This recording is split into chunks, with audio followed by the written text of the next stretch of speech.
చాలా స్పష్టంగా నేను మళ్ళీ చెప్తున్నా ప్రజలందరికీ, మాకు కానీ మా కుటుంబ సభ్యులు కానీ బంధువులు కానివ్వండి మిత్రులు కానివ్వండి ఎలాంటి పాత్ర లేదు.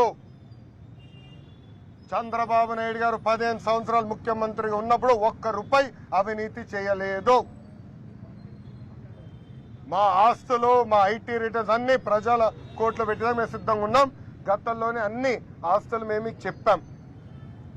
గత 50 రోజులుగా ఒక్కటి కూడా నిరూపించలేకపోయారు. నేను మళ్ళీ ప్రజలు కూడా విజ్ఞప్తి చేస్తున్నా, ఈ సైకో జగన్ వ్యవస్థల్ని మేనేజ్ చేసి చంద్రబాబు నాయుడు గారు మన దగ్గర రాకుండా మన సమస్యల పైన పోరాడకుండా ఈరోజు నిర్బంధించారు తప్ప చంద్రబాబు నాయుడు గారు ఏ తప్పు చేయలేదు. ఈరోజు ప్రభుత్వం చంద్రబాబు నాయుడు గారిని ఎట్టి పరిస్థితుల్లో జైల్లో పెట్టేదానికి 15 కోట్ల రూపాయలు ఖర్చు లాయర్ ఫీజుకి ఖర్చు పెడతాం జరుగుతుంది.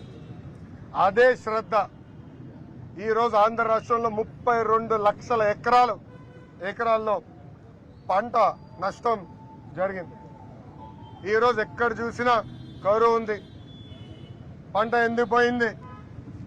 ప్రభుత్వం కనీసం సమీక్ష చేయరు. ముఖ్యమంత్రి గారు కనీసం ఒక మీటింగ్ పెట్టుకోరు. ఎమ్మెల్యేలు కానీ మంత్రులు కానీ రైతుల దగ్గరికి వెళ్ళి మీ సమస్యలు ఏంటి, ఎట్లా పరిష్కరించాలని ఆలోచించే పరిస్థితి లేరు. బస్ యాత్ర అని గాలి తిరుగుడు చేస్తున్నారే, ఎందుకు మీరు రైతుల కోసం తిరగట్లేదని సూటిగా ప్రశ్నిస్తున్నా.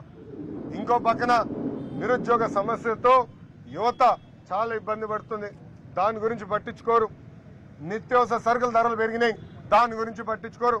నిన్నగాక మొన్న ఆర్టీసీ బస్సు వైకాపా నాయకుడికి దారి ఇవ్వలేదని బస్సు నాపి డ్రైవర్ని దింపి నడివీధిలో తన్నారు.